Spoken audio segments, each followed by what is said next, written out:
Então, estamos falando aqui com a Shirley Vilela, que é a coordenadora do projeto social Maré dos Sabores, que atua na comunidade da Maré, e como parte do grupo maior, que é a Rede da Maré, que é um ONG que atua na comunidade da Maré.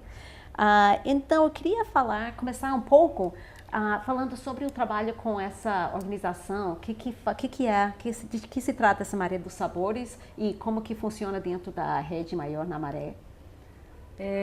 A Rede de Desenvolvimento da Maré, ela trabalha dentro da região da Maré, que é uma região, é bom dar o contexto, a Maré são 16 comunidades que formam o Complexo da Maré e, de acordo com o último censo, em 2010, tinha 132 mil moradores, divididos por 40 mil casas, domicílios. Então é uma cidade, né? É um território gigante, muito complexo, dominado há muito tempo por facções criminosas e com entradas da polícia, enfim, tem ali uma coisa muito confusa e historicamente um local visto como um local de violência, na verdade, como todas as comunidades de favela do Rio de Janeiro.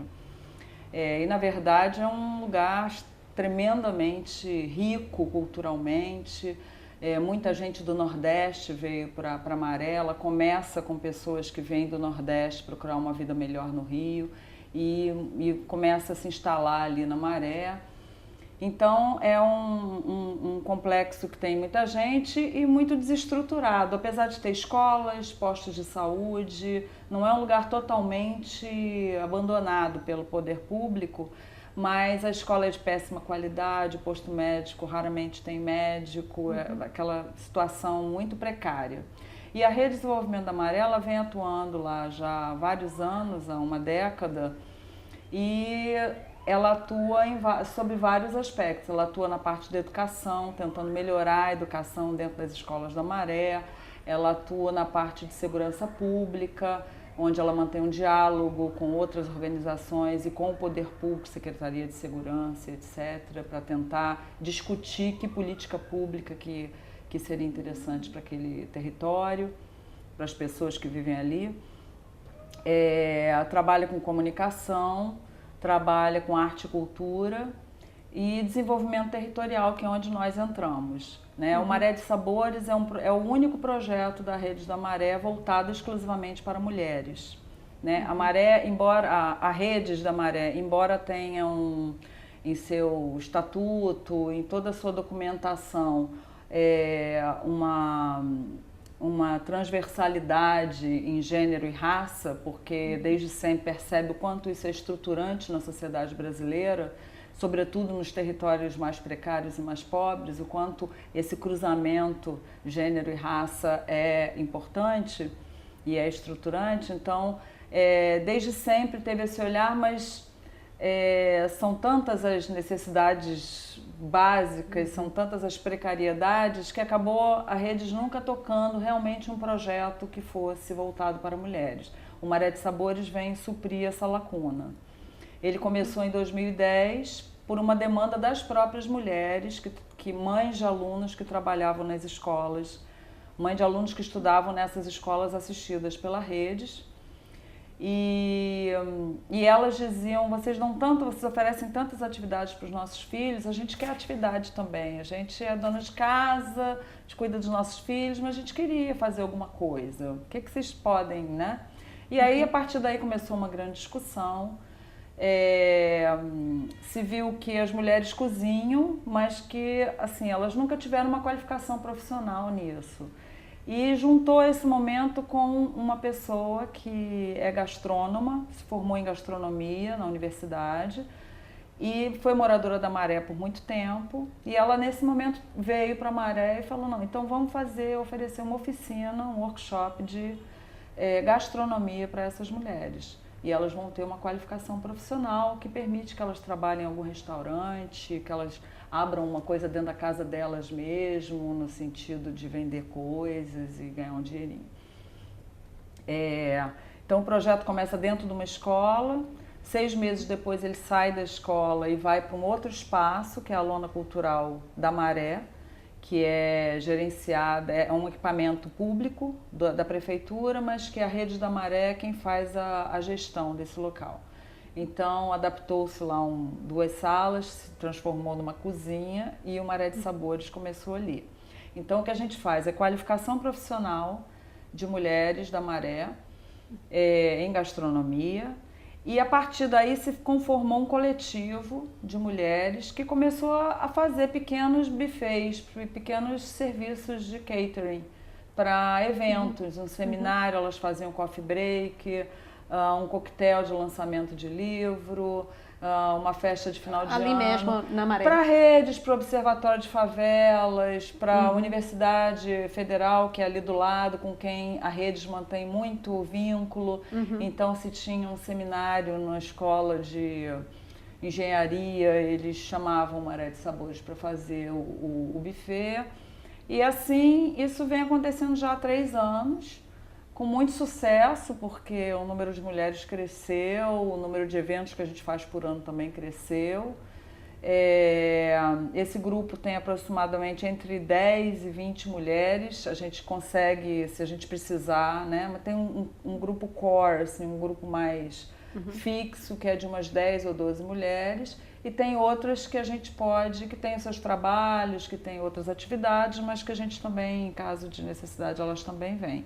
E o curso de gastronomia continuou acontecendo uma vez ao ano, até esse ano que a gente resolveu fazer 2 semestres. Então a gente acabou de formar 25 alunas nesse último semestre e no próximo, em agosto, a gente já está abrindo uma nova turma para formar mais 30 alunas. A gente oferece um certificado, elas aprendem confeitaria, massas, como fazer pães, trabalhar com orgânicos, integrais, elas trabalham elas passam a conhecer e a ampliar o seu conhecimento sobre o que significa cozinhar de uma maneira assim que chega a ser bonito, porque para elas cozinhar, para as mulheres em geral, não sei como é isso em outros países, sei como é em alguns, mas aqui no Brasil as mulheres aprendem a cozinhar muito cedo, sobretudo as de mais baixa renda, porque tem que cuidar do irmão, a mãe que sai para trabalhar, deixa 3, 4 irmãos para aquela,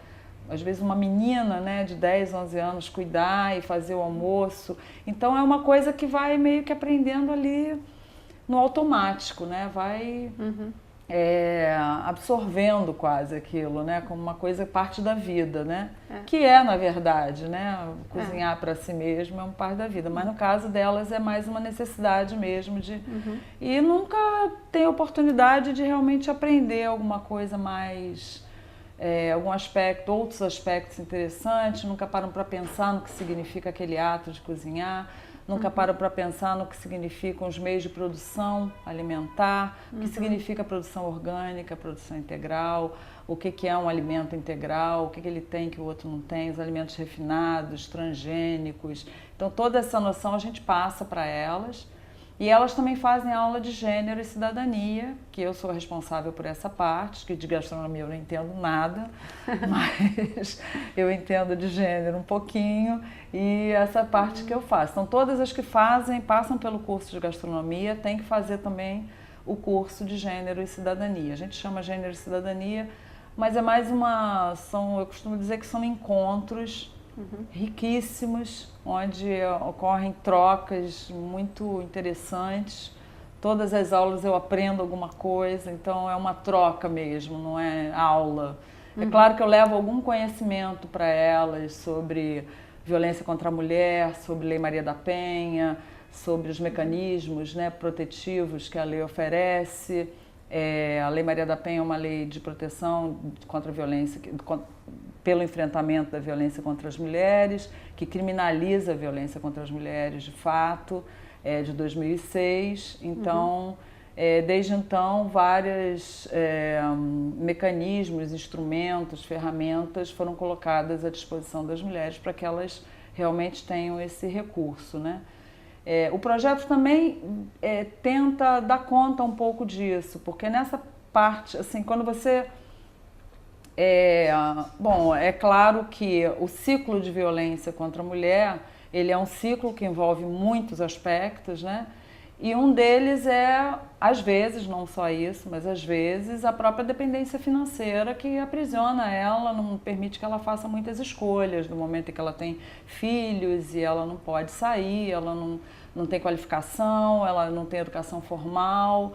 Então fica aquela pergunta, o que eu vou fazer? E ela fica perpetuando aquele ciclo de violência ali. Então, quando a gente ensina um ofício, quando a gente dá a oportunidade dela trabalhar no projeto, a gente está pensando também em romper um pouco esse ciclo, em que ela consiga, de alguma maneira, ter opções e poder fazer escolhas.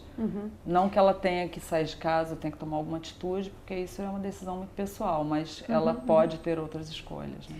E o curso é gratuito?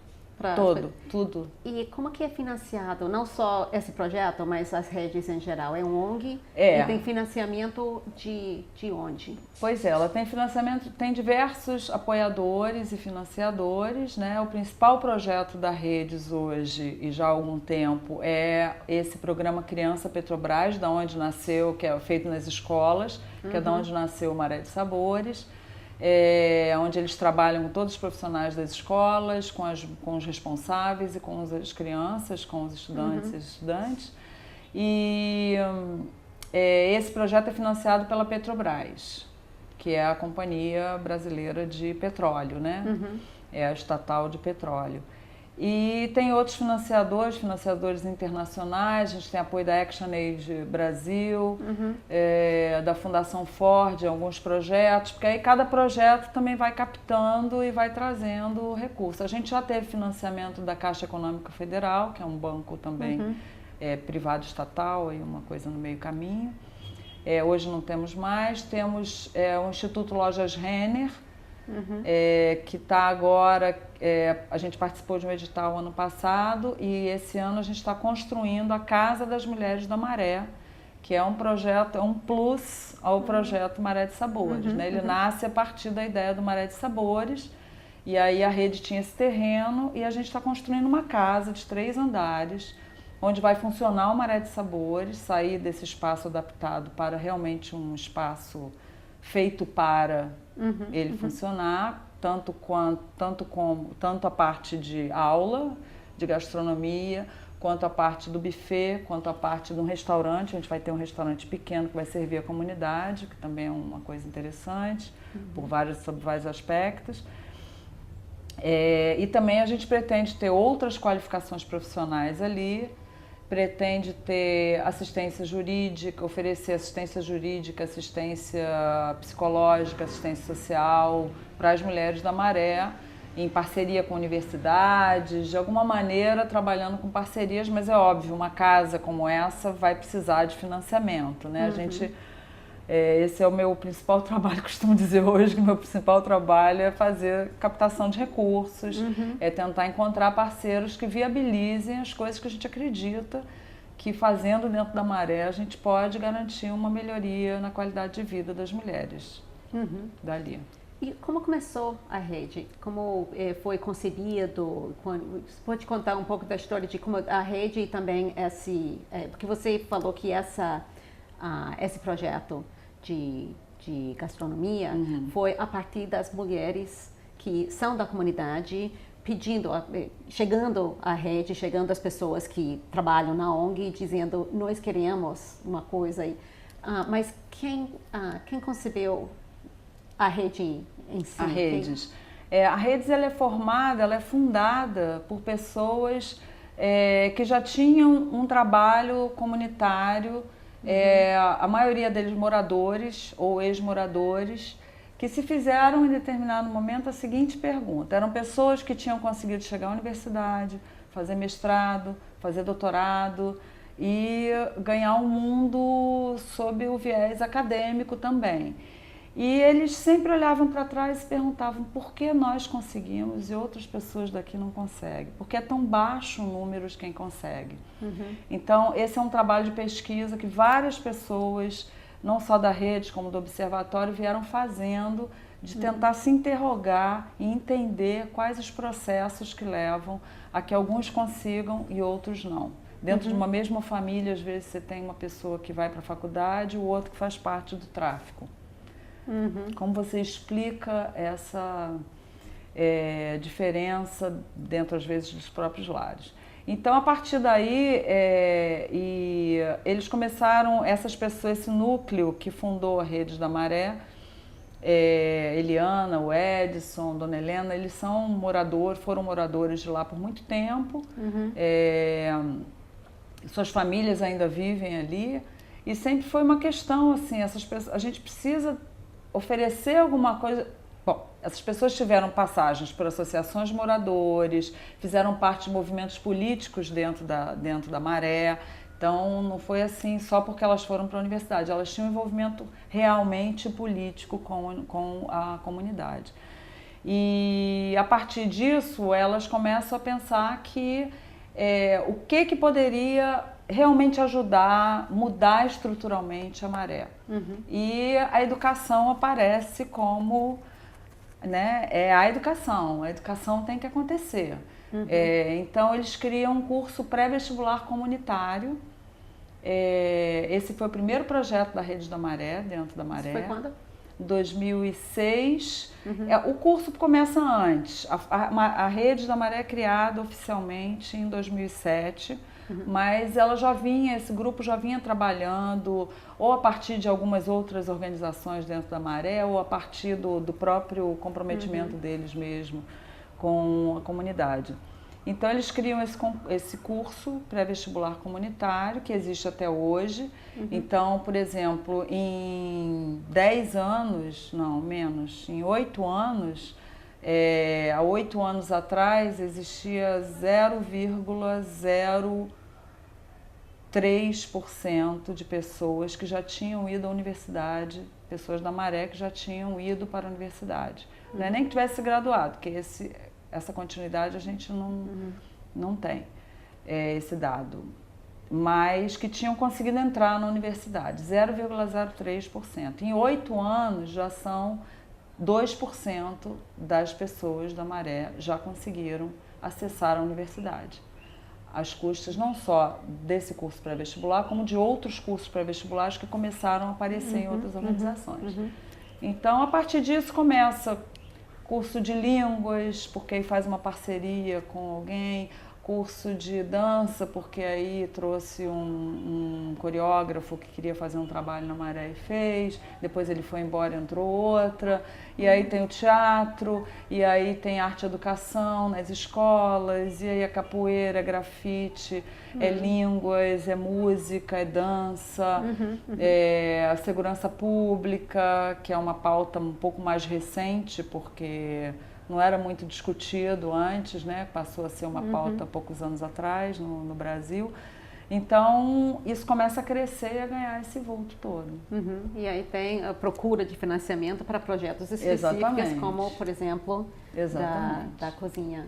Exatamente. E aí a gente começa a buscar, cada um busca os seus financiamentos. Tem um projeto de fotografia, por exemplo, Pinhole, que é uma fotografia latinha, que é um lindo projeto, eu adoro. Tem de pintura de azulejo, eles têm um forno e eles fazem pintura de... Tem de Memória e Identidade da Maré, que é um projeto lindo também, que através de moradores antigos, as crianças e adolescentes resgatam a história de algumas comunidades na Maré.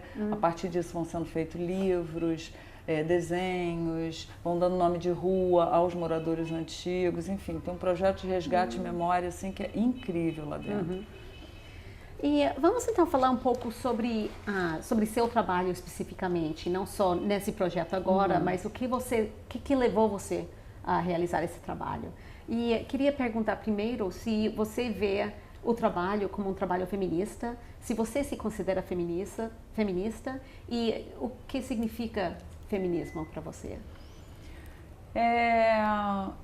Eu acho que o trabalho que a gente faz, apesar dele não ter uma intenção de uma formação feminista das mulheres, porque são mulheres muito simples e que não procuram a gente por esse caminho, porque estão interessadas nisso. Elas procuram a gente porque elas querem fazer a qualificação profissional. Esse é um gancho que a gente pega para trazê-las a refletir sobre outras questões. Então, eu até evito muito falar sobre feminismo enquanto a gente está ali, porque eu percebo que tem até um certo endurecimento delas com respeito a isso. Eu não sei se... Eu acho que muitas nem sabem, assim, não conseguem nem entender muito bem o que é o feminismo, mas tem essa imagem pré-concebida de que feminista é uma pessoa dura e que quer ser melhor do que os homens, não sei, tem uma ideia muito simplista do que seja. E então, eu tento chegar por outros caminhos, né, até a elas, mas eu acho que isso produz efeitos. Eu ouço relatos delas, muitas passam a frequentar o curso de vez em quando e vêm com histórias. Eu conheço, já tem um caso de uma menina que se separou porque o marido realmente batia nela, tinha sérios problemas de violência já há alguns anos e ela não conseguia se desligar, e através do conhecimento que ela tomou com as nossas aulas, da própria, como ela diz, nas palavras dela, coragem que ela criou a partir dessas conversas que ela tinha. Enfim, tem outra que conseguiu um trabalho, o marido não queria que ela conseguisse trabalho, ela conseguiu, e foi uma grande tensão familiar. Então, eu acho que todos esses são caminhos possíveis também de feminismo, que é muito mais empírico, que é muito mais da rua, sabe? Muito mais sentido do que teórico, assim. Elas não têm... A gente não busca oferecer um viés teórico para elas do feminismo, mas o tempo todo que a gente está ali, a gente está falando com elas sobre isso, sim. Né? O fato de ser um projeto voltado exclusivamente para mulheres, para elas já é uma novidade. Mas como é cozinha, é uma novidade mais ou menos, porque também elas não veem muito aquele espaço como um espaço onde um homem pudesse estar. Então, tem as ideias pré-concebidas que a gente também vai dando um jeitinho de ir quebrando, né?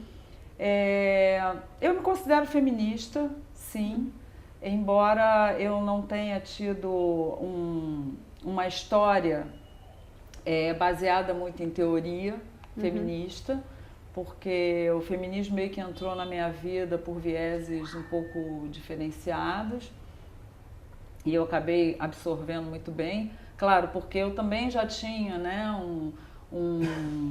acho que eu já tinha uma tendência muito forte, né, e à medida em que eu fui crescendo, isso desde criança, eu já questionava algumas coisas, já tinha alguns... Eu lembro que nos meus livros infantis, e uma vez eu perguntei isso para minha mãe, porque na minha casa era um padrão diferente. Eu vou fazer 50 anos, então há 50 anos atrás, há 40 e poucos anos atrás, as mulheres nos livros didáticos apareciam sempre de avental, cozinhando, ou com filho, ou com carrinho, e o homem estava sempre de terno, ou com roupa de trabalho, dirigindo o carro, saindo de casa para pegar o carro para ir para o trabalho, e a mulher com a criancinha dando tchau na porta. Eu lembro dessas imagens e ela não correspondia em nada à minha vida, porque a minha mãe trabalhava fora. Minha mãe não era feminista, mas ela trabalhava fora desde que era nova, porque a família era muito pobre, todo mundo tinha que trabalhar, 7 filhos, né? E eles tinham que trabalhar. Você é de onde? Que cidade? Eu sou daqui. A minha mãe veio de Santa Catarina para o Rio, numa família de 7 filhos. E aí todo mundo foi trabalhando aos poucos, todo mundo para de estudar e vai trabalhar. Essa era a realidade. Então a família dela que era pobre, que ela aprendeu a trabalhar, aí ela... exatamente. Então ela foi trabalhando a vida inteira. Ela trabalhou até se aposentar. Então, trabalhou de quê, sua mãe? Ela trabalhava na Petrobras como assistente administrativa, setor de pessoal e tal. E ela tinha... Ela conseguiu fazer faculdade? Não, ela conseguiu depois que eu já tinha 12, 13 anos, eu lembro da minha mãe estudando à noite para acabar o ensino médio, no high school. Porque ela não tinha conseguido acabar nem o ensino fundamental. Ela acabou o ensino fundamental assim, em 1 ano e aí fez o ensino médio. E parou por aí, não quis fazer faculdade. Seu pai tinha faculdade? Meu pai também não tinha faculdade. Meu pai estudou pouquíssimo, era um homem inteligentíssimo, mas estudou pouco. Na mesma lógica, tem que parar de estudar para ir trabalhar, né? A vida era muito dura. Continua sendo para muita gente, né? Mas nessa época era uma vida bastante precária.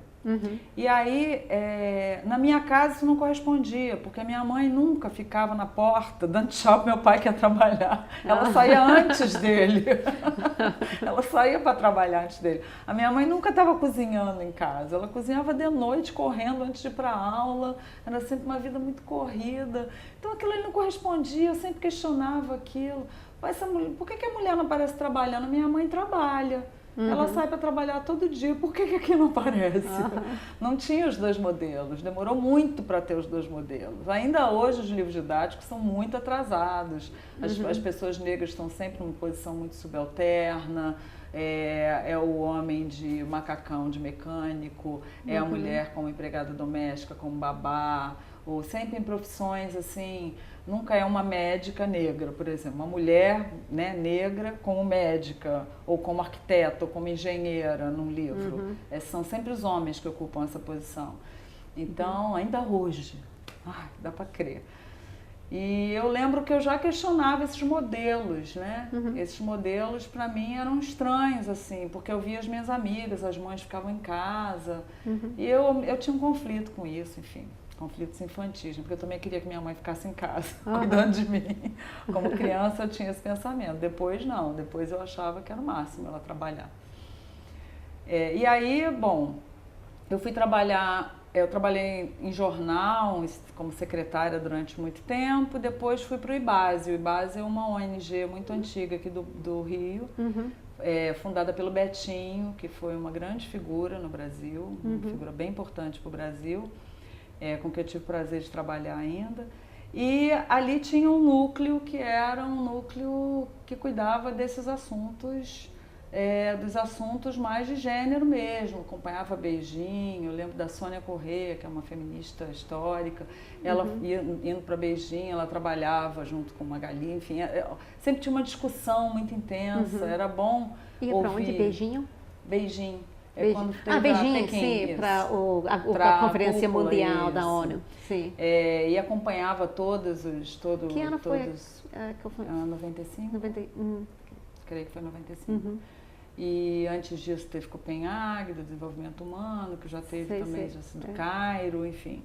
Teve todas essas conferências. Então tinha o grupo de mulheres e as que... Era pequeno, eram 2 ou 3 pessoas. As que formavam esse grupo já eram bastante internacionalizadas? Já, muito, muito. E muito também articuladas com as organizações feministas aqui do Brasil. SOS Corpo em Recife, CFM em Brasília, aqui no Rio também algumas. Então tinha essa articulação. Então esse tema já começou a vir brotar de uma maneira um pouco mais velha que você. Sim, então você entrava como uma jovem. Sim, aprendiz. Mas assim, essa escuta foi...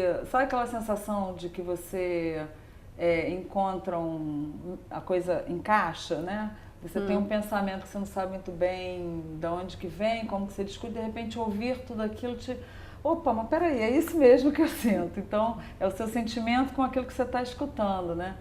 E depois, bom, daí eu fui morar nos Estados Unidos por 3 anos e fui fazer um trabalho voluntário numa ONG na região de Washington, D.C., chamada Center of Concern, que tinha esse núcleo também que tratava das questões de gênero, de comércio internacional, todos os acordos internacionais.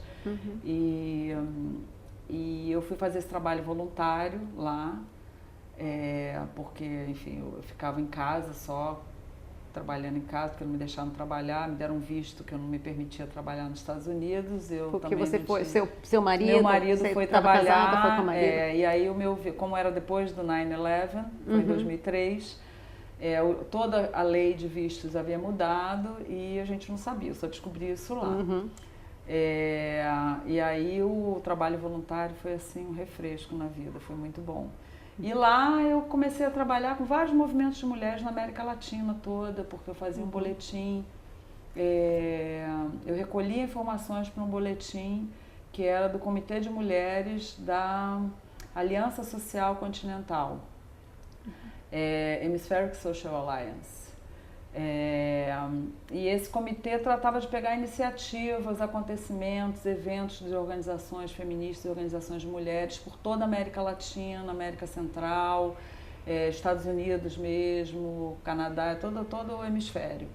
E foi muito interessante, porque ali eu comecei a conhecer o que estava acontecendo na Bolívia, no Peru, na Argentina, no Uruguai, e fui conhecendo aqueles movimentos todos que para mim, é claro que eu conhecia, porque, enfim, meu marido também trabalha muito com as questões internacionais, sempre foi envolvido com todas as conferências, também trabalhou no IBASE, então os assuntos e os temas acabam que perpassam a vida pessoal e profissional da gente. Então, eu fui conhecendo aqueles movimentos todos, foi muito interessante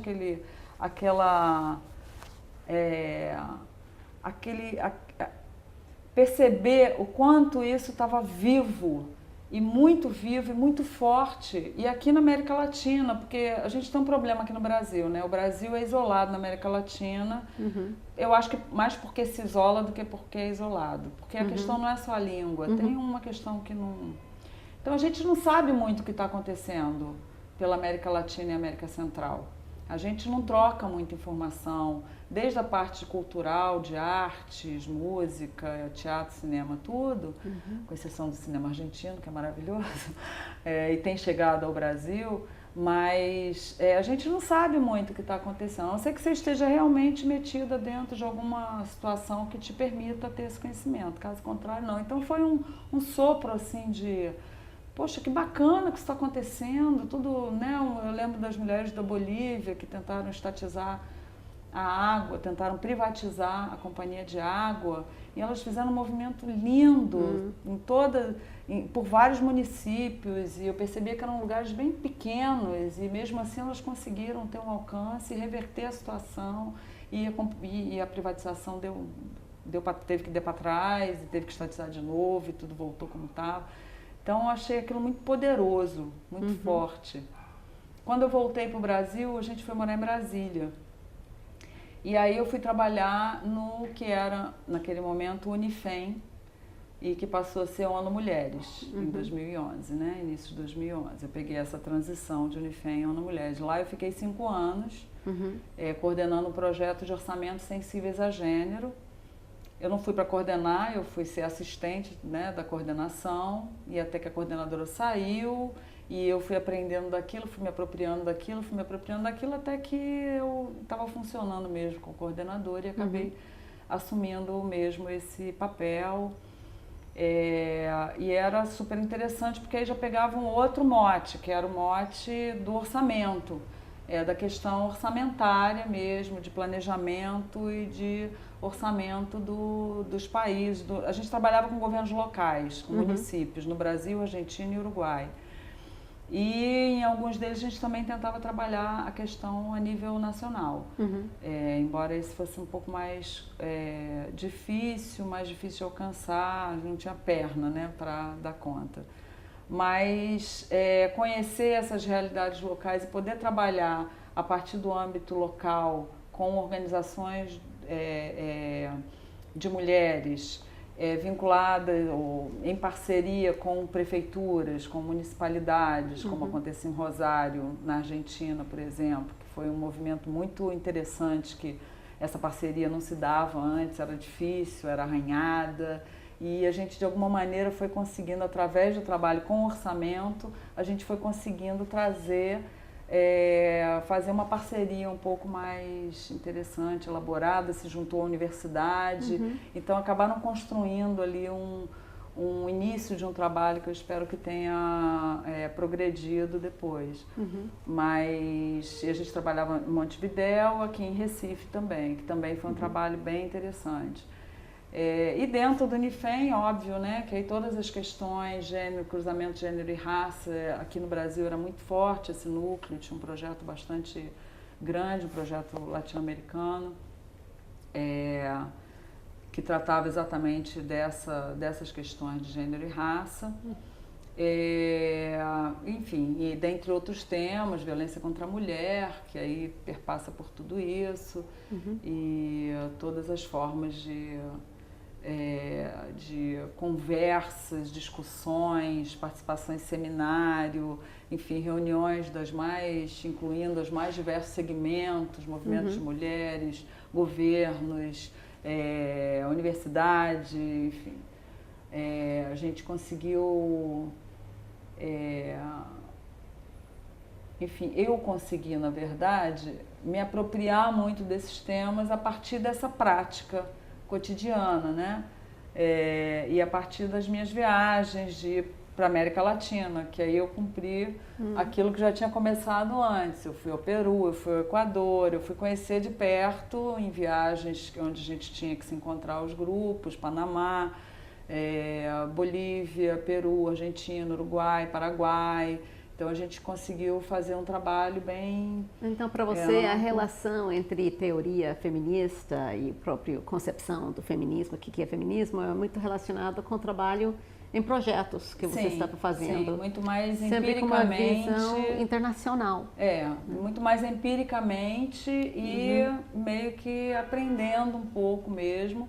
E eu, absolutamente, isso não quer dizer que eu, de alguma maneira, ache que que o caminho da teoria não seja o melhor. Comigo aconteceu assim, mas, obviamente, isso me fez buscar a teoria, porque para embasar o meu trabalho eu precisava também buscar, né, ler coisas, ler as autoras e me apropriar muito mais da parte teórica que não era anterior, ela foi posterior a minha entrada, né, no mundo de trabalho mesmo, com as mulheres.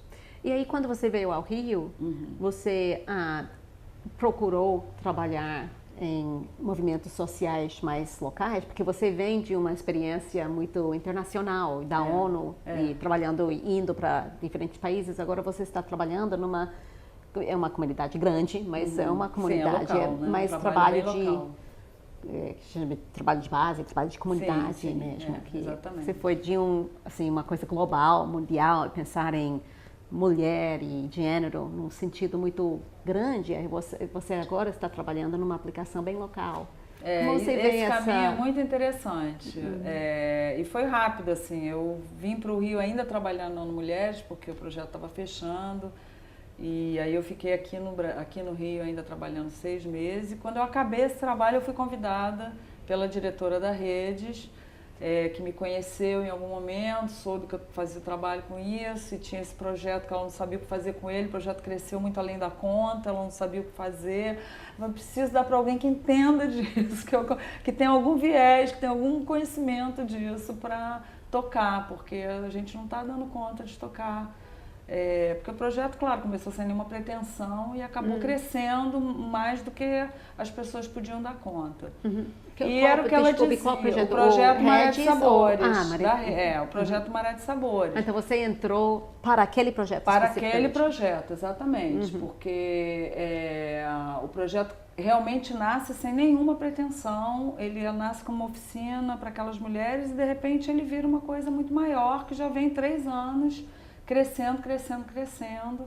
E ela queria alguém que pensasse não só na qualificação profissional, na gastronomia, na geração de... Ela queria que pensasse também, que eu acho que a direção da Redes tem um pouco a expectativa também, que a gente está começando a construir, de que eu intervenha sobre os outros projetos e traga um pouco mais a questão de gênero para os outros projetos, né? Que torne realmente gênero presente em todos os projetos da Rede. Mas isso é uma coisa lenta e, enfim, é como eu te falei, as demandas e os problemas são tantos, sobretudo com jovens do sexo masculino de 15 a 24 anos que são brutalmente assassinados no Brasil, enfim, é um problema, uma lacuna que está se criando. Então, se lidar com isso e pensar que tem que lidar com as mulheres, para algumas pessoas isso é um nó. Para mim não é um nó. Eu acho que tem que fazer os 2 trabalhos, porque as mulheres são uma ponta mais vulnerável, as mulheres que têm uma renda social, um nível de vida social um pouco mais baixo, elas ficam num estado de vulnerabilidade grande que lhes impõem talvez não a morte por tiro, mas outras violências que ela vive cotidianamente. Mas enfim, pensar nesse trabalho, né?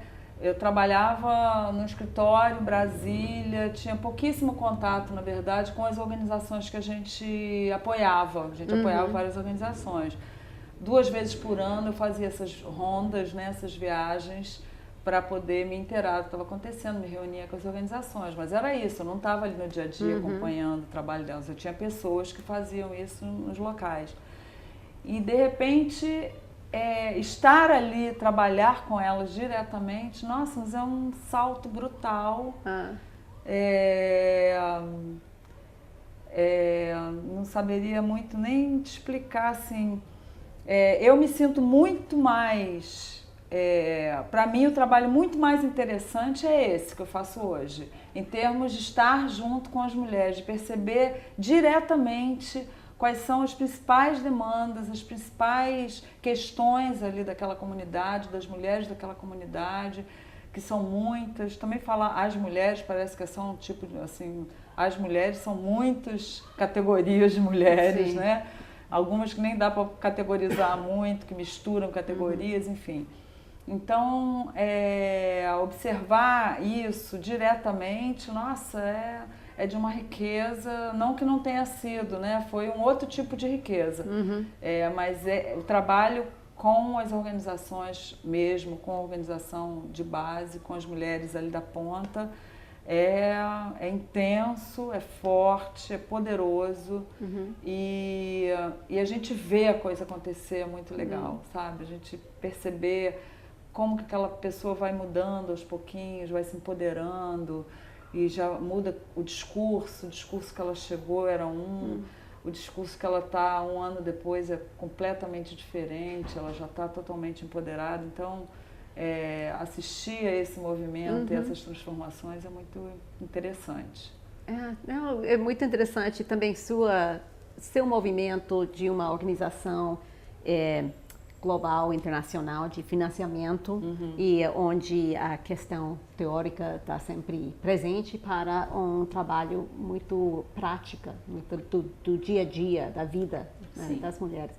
Eu queria saber como você vê a relação entre o trabalho que você faz, esse tipo de trabalho nas comunidades, e o feminismo, a história do feminismo no Brasil ou outras vertentes do feminismo no Brasil.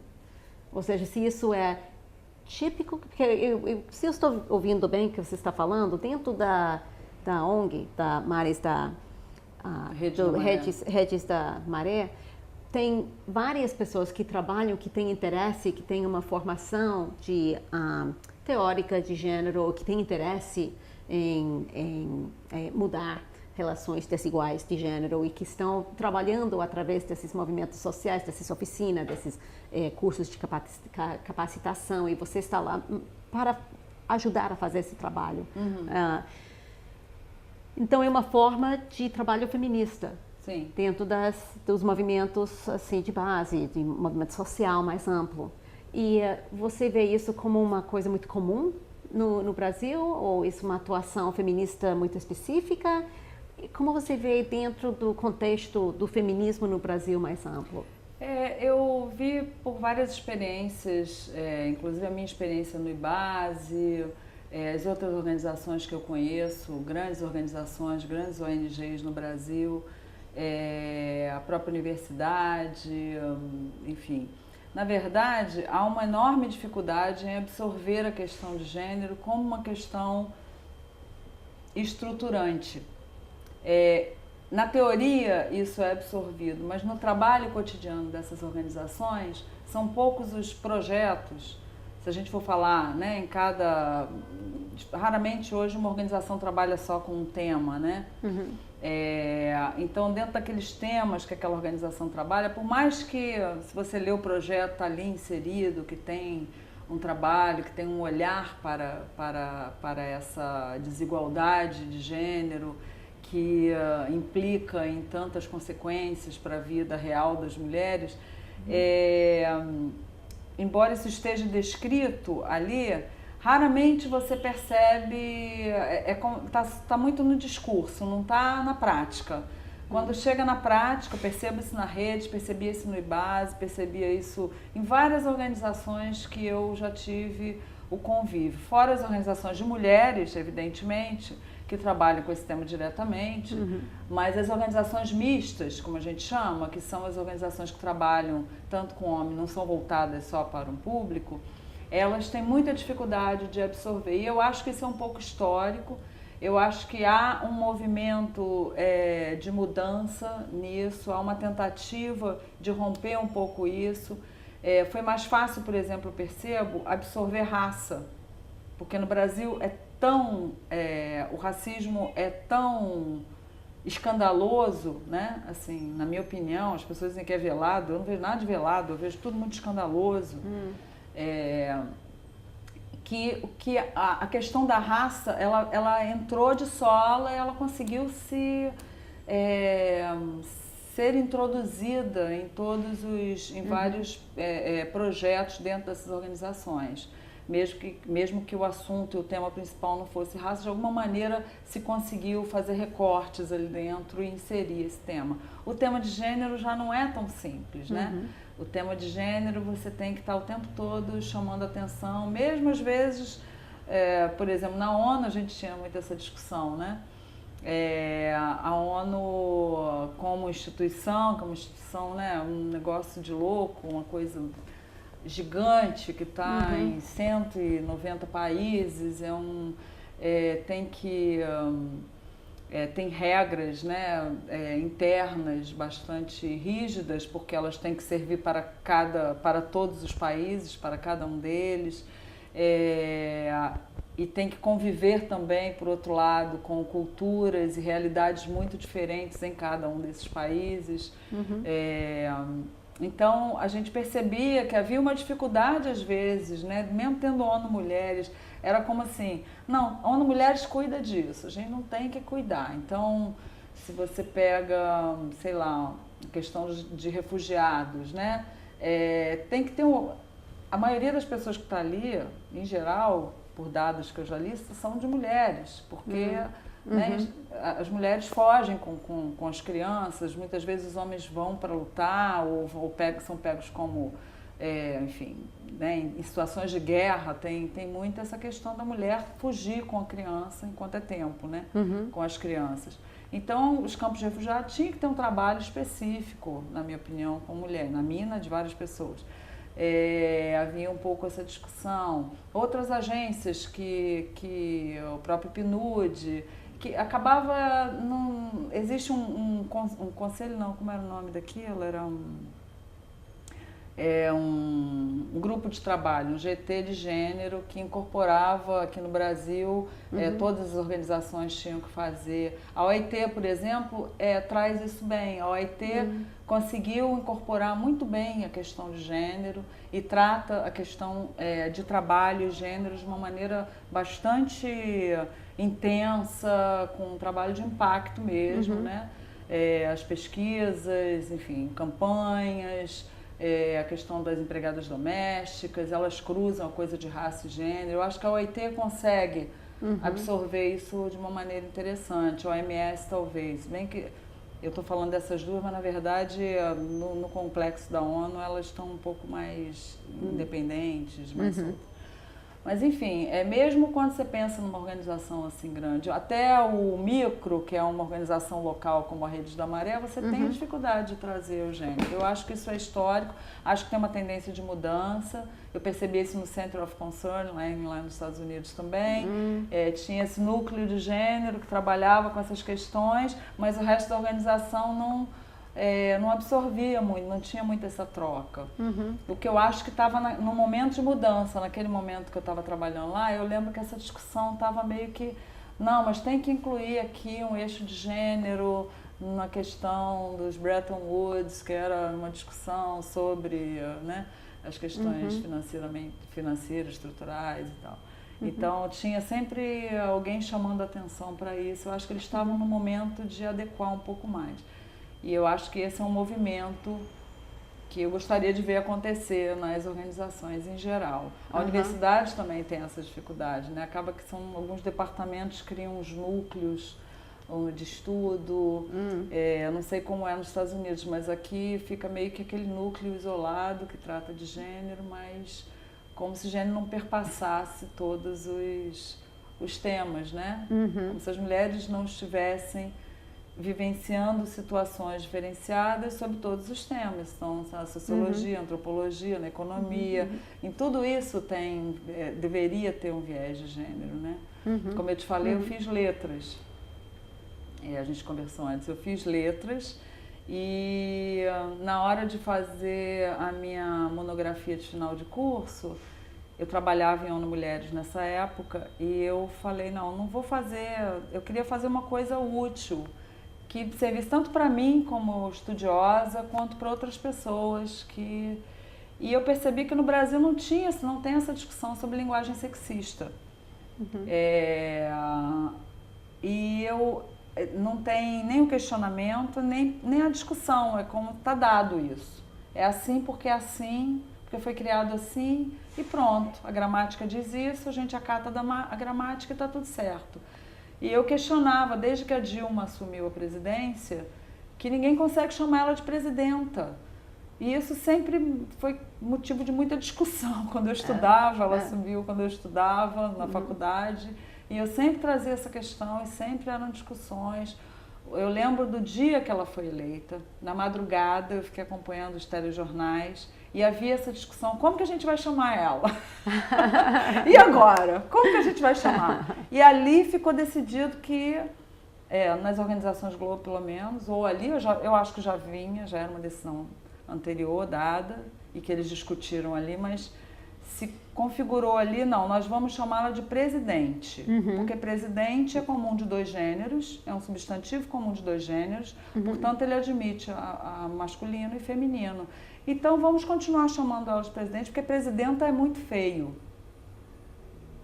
Presidenta é muito feio. E eu ouvi isso muitas vezes. Né? Mas ministra também não era comum. Governadora também não era comum, prefeita também não era, vereadora, não existiam, engenheira, tudo isso foi sendo criado a versão feminina, porque a mulher não estava ocupando esses espaços, ela não era permitido ocupar esses espaços. Também não lhe era permitido ocupar os espaços de quem definiu as regras da gramática. Quem definiu as regras da gramática foram homens. Então, na minha visão de estudiosa naquele momento, existe sim uma questão, um viés sexista na língua portuguesa. O inglês, o alemão já são outras questões, mas assim como no espanhol. O espanhol está muito adiantado nisso. A língua espanhola já absorveu muitas palavras e muitas formas de tratamento, especificamente para as mulheres, sem medo de ser feliz. Então, presidenta lá é o que há, não tem discussão sobre isso. E elas têm estudos. A Espanha, com o seu tempo de esquerda socialista, que avançou muito, né, nas questões das mulheres, com o seu ministério, com todas as políticas voltadas para discutir as questões de gênero e trazer esse tema como uma coisa importante para o país, etc. Lá eles têm vários estudos e eles têm o NOMBRA. Eu fiz também, a minha monografia foi baseada muito no NOMBRA. O NOMBRA traz essa discussão. NOMBRA nomeia, feminino ou masculino. As coisas têm nome. Então, que seja feminino ou masculino, né? E NOMBRA tem assim, NOMBRA as profissões, nomeia as profissões, nomeia os títulos, nomeia as pessoas, nomeia os substantivos, nomeia tudo. Então, e nas minhas andanças pela América Latina, México, não sei o quê, eu já percebia que as pessoas tinham absorvido isso de uma maneira muito mais fácil. A língua portuguesa, assim, nem no uso nem na regra, ela não absorve. Então, foi um estudo interessante isso. Bom, estou vendo que o tempo está curto, então eu queria fazer só mais uma pergunta. Como você vê o futuro muito seu futuro, em termos do seu trabalho, se você se vê dentro desse projeto ampliando e continuando, ou se você se vê fazendo outras coisas, e como você vê o futuro do feminismo no Brasil, e se essas duas coisas são relacionadas. Bom, a Casa das Mulheres é um sonho que definitivamente, concretamente está sendo construído, né? Está lá em obras, então eu me vejo coordenando a Casa das Mulheres, é a expectativa que a direção tem, que eu tenho, e acho que tem toda a intenção, a vontade, a capacidade de estar naquele espaço e de realmente fazer um trabalho que atrai as mulheres da Amarela para dentro, que a gente possa dali ampliar para outras coisas, ampliar o mundo delas de uma maneira, das várias maneiras possíveis, que são possíveis de fazer dentro de um lugar, né? Então, eu vejo isso, talvez criando um núcleo jovem feminista lá dentro, começando uma coisa, esse também é um pensamento que eu tenho. Como que a gente vai fazendo isso? Vai ser caminhando, né? Aprendendo e caminhando. E sobre o feminismo no Brasil, assim, tem que pensar meio que no mundo e meio que no Brasil, né? Porque as coisas agora estão tão globais que já é difícil pensar. As coisas que acontecem lá fora muitas vezes reverberam aqui, né? O Brasil realmente é um país que tem muito que avançar na esfera de gênero. Tem muito que avançar nessa discussão. Eu acho que o último governo do Lula, o primeiro e o segundo governos, né, tanto no primeiro momento quanto no segundo, ele deu passos muito importantes em relação a gênero. Ele criou conferências nacionais, ele criou uma secretaria com status de ministério, a quem ele deu poder, onde ele colocou uma pessoa que realmente impulsionou a agenda de gênero no Brasil. E achei que foi super importante, assim como ele fez com raça, ele criou também uma Secretaria de Igualdade Racial.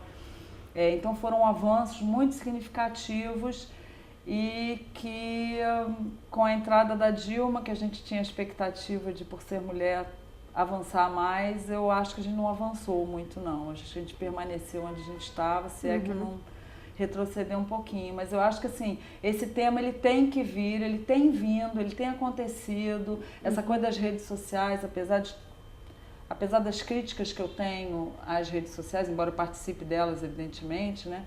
Mas apesar da crítica da alienação, da superficialidade, da pouca profundidade, etc., da volatilidade dessas informações, né? Como são voláteis, como mudam, enfim, como tudo se posta ali, tudo se coloca, ao mesmo tempo ela traz também uma coisa interessante, que é essa disseminação, é esse correr, é esse chegar de informação a pessoas que talvez não tivessem oportunidade de ter aquela informação ou de ter acesso àquela reflexão. Não é nem informação, às vezes é só uma frase que a pessoa lê que, né, dá aquele estalo nela sobre repensar alguns hábitos.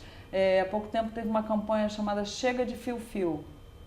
Fio-fio é o som que se faz quando uma mulher passa na rua. Aqui no Brasil isso é assim, muito desagradável, porque assim, de uma maneira sempre muito ostensiva, se falam coisas muito desagradáveis. Eu sei que não é só aqui, eu sei que isso é mundial. E aí fez essa campanha onde as mulheres diziam: ei, para com isso, eu não quero mais isso. E os homens ficaram muito chocados. Eles diziam: poxa, a gente achou que a gente estava agradando.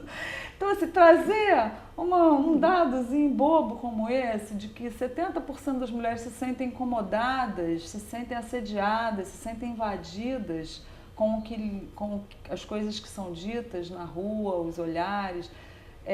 E os homens pararem para observar isso por um outro ângulo, isso é legal, trazer esse tipo de discussão, a questão da violência contra as mulheres, criminalizar isso. Olha, você vai para a cadeia se você bater, isso não é natural, isso não é normal, isso não tem que seguir esse padrão, isso não é assim que funciona. É muito interessante e realmente eu acho que isso gera uma mudança de comportamento, mas a gente tem muito que caminhar. tem muito que romper, muitos pensamentos que estão muito cristalizados na cabeça, não só dos homens, né, na cultura, na sociedade, porque as mulheres também estão aí sendo educadas e absorvendo esse mesmo tipo de cultura, tem um caldo cultural, um caldo de sociedade. Então eu acho que a gente tem muito que caminhar, mas a gente caminha e é um passo atrás do outro e a gente vai construindo com o nosso trabalho de formiguinha. Tá, muito obrigada. Foi ótimo. Muito Espero obrigada que tenha mesmo. sido bom. Pronto.